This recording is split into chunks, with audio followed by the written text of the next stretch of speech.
साथियों, कुछ लोगों को लग सकता है कि 2047 तो अभी बहुत दूर है, इसके लिए अभी क्या काम करना, लेकिन उस सोच से भी हमें बाहर निकलना है। विकसित भारत की इस यात्रा में हमें हर रोज नए लक्ष्य बनाने हैं, उसे प्राप्त करना है। वो दिन दूर नहीं जब भारत दुनिया की तीसरी सबसे बड़ी इकोनॉमी का लक्ष्य हासिल करेगा। बीते 10 वर्षों में देश ने 25 करोड़ लोगों को गरीबी से बाहर निकाला। जिस रफ्तार से हम चल रहे हैं, तो वो दिन भी दूर नहीं है जब पूरा भारत गरीबी से मुक्त होगा। गरीबों को शक्ति देने के लिए, गरीबों के सशक्तिकरण के लिए जितना काम हमारे कार्यकाल में हुआ है, हमारी सरकार के द्वारा हुआ है, इतना पहले कभी नहीं हुआ।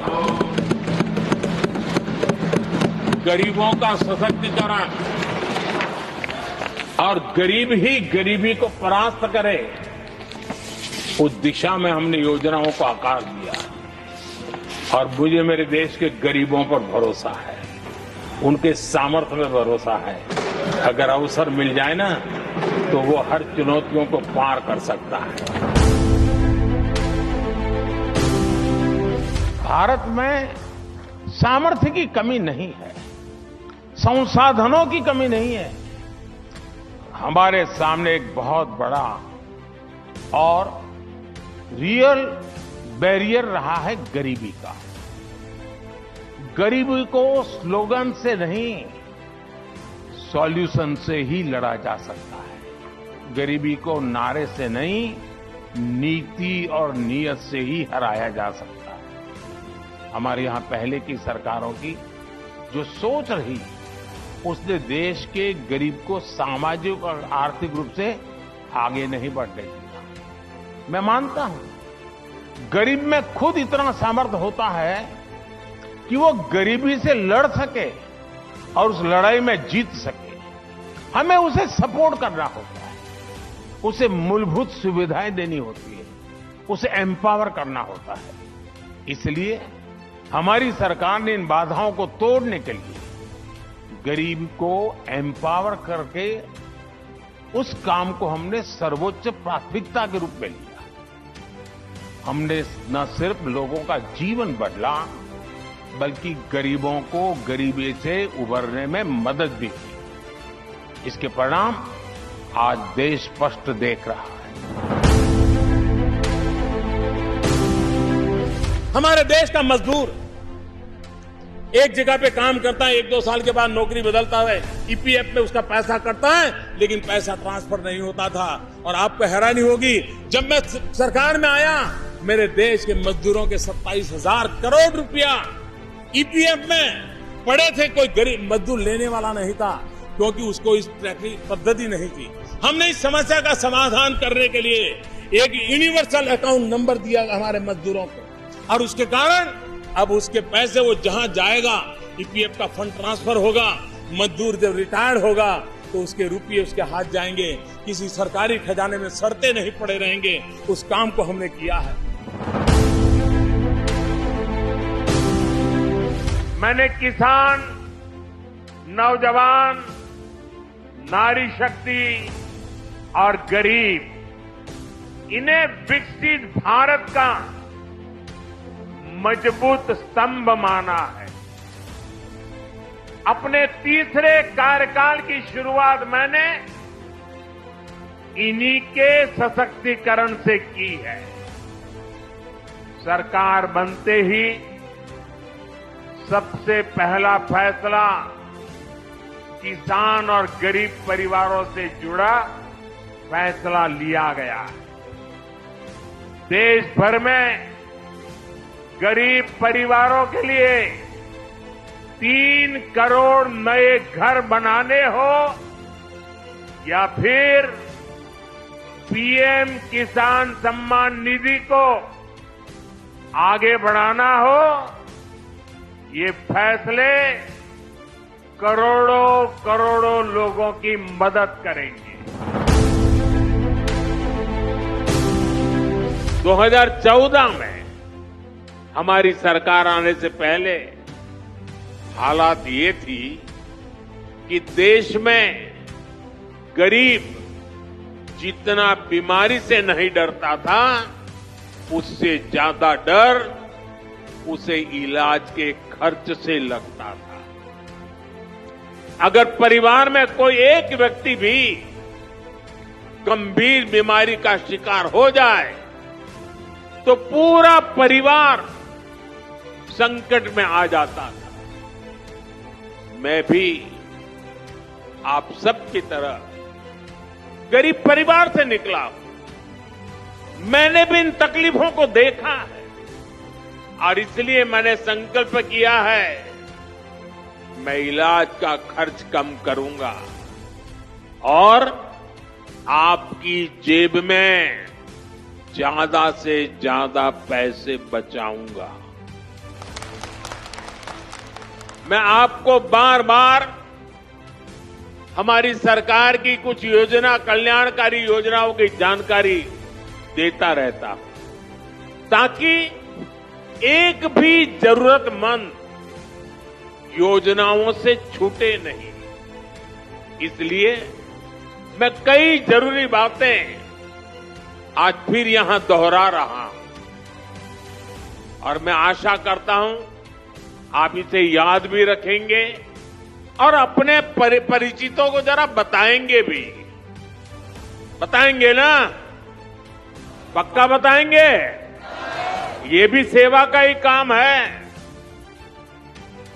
इलाज के खर्च का बोझ कम होना चाहिए कि नहीं होना चाहिए? इसलिए मैंने हर गरीब के मुफ्त इलाज की व्यवस्था कर दी है। 5 लाख तक का इलाज बिना किसी खर्च के किसी बेटे को अपने मां बाप के इलाज के लिए 5 लाख रुपए तक खर्च नहीं करना पड़ेगा। ये दिल्ली में आपका जो बेटा बैठा है ना, वो काम वो करेगा। भाई और बहनों, एक दौर था जब देश में विकास की बात केवल बड़े शहरों तक ही सीमित होती थी।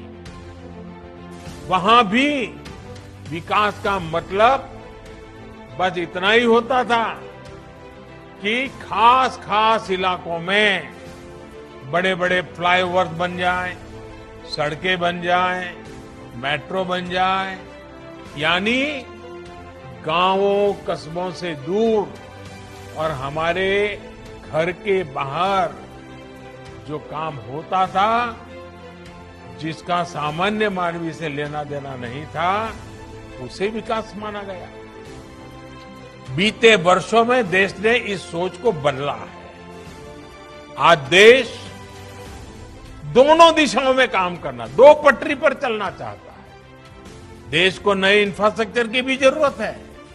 इंफ्रास्ट्रक्चर पर भी लाखों करोड़ों खर्च हो रहा है, उससे लोगों को रोजगार भी मिल रहा है, लेकिन साथ ही सामान्य मानवी के जीवन की गुणवत्ता सुधारने के लिए, ईज ऑफ लिविंग के लिए नए मानदंड भी स्थापित कर रहे हैं। गरीब के सशक्तिकरण को आज सर्वोच्च प्राथमिकता दी जा रही है। जब 2 करोड़ गरीब परिवारों को घर दिए जाते हैं तो इसका मतलब होता है कि वो अब सर्दी, गर्मी, बारिश के डर से मुक्त होकर जी पाएगा।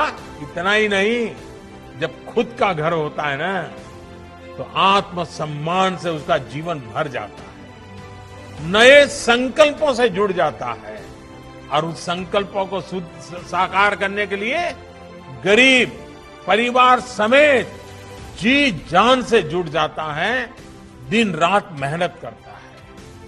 जब 10 करोड़ परिवारों को शौच के लिए घर से बाहर जाने की मजबूरी से मुक्ति मिलती है, तो इसका मतलब होता है कि उसका जीवन स्तर बेहतर हुआ है। वो पहले सोचता था कि सुखी परिवारों के घर में ही टॉयलेट होता है, शौचालय उन्हीं के घर में होता है। गरीब को तो बेचारे को अंधेरे का इंतजार करना पड़ता है, खुले में जाना पड़ता है। लेकिन जब गरीब को शौचालय मिलता है तो वो अमीर की बराबरी में अपने आप को देखता है, एक नया विश्वास पैदा होता है। इसी तरह जब देश का गरीब जनधन खाते के जरिए बैंकिंग व्यवस्था से जुड़ता है, मोबाइल बैंकिंग गरीब के भी हाथ में होती है, तो उसे ताकत मिलती है, उसे नए अवसर मिलते हैं। हमारे यहां कहा जाता है, सामर्थ्य मूलम सुखमेव लोके, अर्थात हमारे सामर्थ्य का आधार हमारे जीवन का सुख ही होता है। जैसे हम सुख के पीछे भागकर सुख हासिल नहीं कर सकते, बल्कि उसके लिए हमें निर्धारित काम करने होते हैं, कुछ हासिल करना होता है। वैसे ही सशक्तिकरण भी स्वास्थ्य, शिक्षा, सुविधा और गरिमा बढ़ने से होता है। बीते दशक में पूरे देश में हमने गरीब को सशक्त करने के लिए मिशन मोड पर काम किया है। गरीब के इर्द गिर्द एक सुरक्षा कवच बनाया गया ताकि उसे किसी के सामने भी हाथ फैलाने की नौबत ना आए। पक्का घर हो, टॉयलेट हो, गैस कनेक्शन हो, नल कनेक्शन हो, इससे गरीबों को नया आत्मविश्वास मिला। इसके बाद हमने बीमा का एक सुरक्षा कवच गरीब परिवार को दिया। पहली बार करीब 60 करोड़ भारतीयों को 5 लाख रुपए तक का मुफ्त इलाज सुनिश्चित हुआ। लाइफ इंश्योरेंस और एक्सीडेंट इंश्योरेंस के बारे में तो गरीब परिवार पहले सोच ही नहीं पाता। हमारी सरकार ने गरीब को, निम्न मध्यम वर्ग को बीमा का सुरक्षा कवच भी दिया। आज देश के 36 करोड़ से ज्यादा लोग सरकारी बीमा योजनाओं से जुड़े हैं। आप जानकर हैरान रह जाएंगे कि अभी तक 16,000 करोड़ रुपए से ज्यादा 16,000 करोड़ रुपए से ज्यादा क्लेम राशि के रूप में इन गरीब परिवारों को मिल चुकी। यानी ये पैसा मुश्किल समय में परिवारों के काम आया। साथियों, जिसको किसी ने नहीं पूछा उसको मोदी ने पूजा है।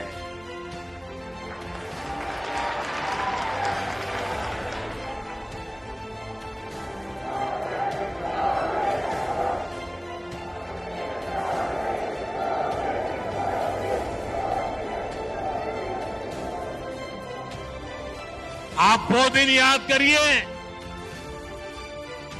गरीब को अपना कोई काम शुरू करना होता था तो उसको बैंक के दरवाजे तक भी घुसने नहीं दिया जाता। पैसे देने का तो सवाल ही नहीं था और बैंक वाले गरीब से गारंटी मांगते थे। अब गरीब गारंटी कहां से लाएगा? और गरीब को गारंटी कौन देगा? तो गरीब मां के बेटे ने तय कर लिया कि हर गरीब की गारंटी मोदी देगा।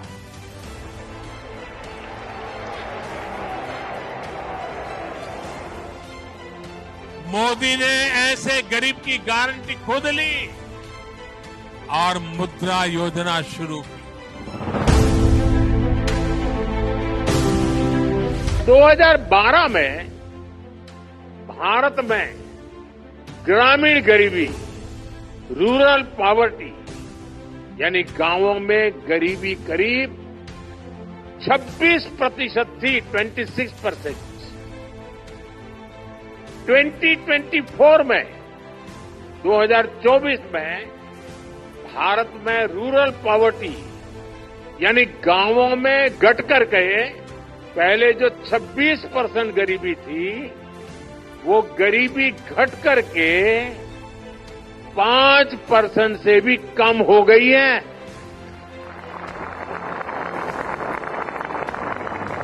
हमारे यहां कुछ लोग दशकों तक गरीबी हटाओ के नारे देते रहे। आपके गांव में जो 70-80 साल के लोग होंगे उनको पूछना, जब वो 15-20 साल के थे तब से सुनते आए हैं गरीबी हटाओ गरीबी हटाओ, 80 साल के हो गए। आज स्थिति बदल गई है। अब देश में वास्तविक रूप से गरीबी कम होना शुरू हो गई। साथियों, आज देश विकसित भारत के संकल्प को लेकर चल रहा है। बीते 10 वर्षों में 25 करोड़ लोग गरीबी से बाहर निकले हैं।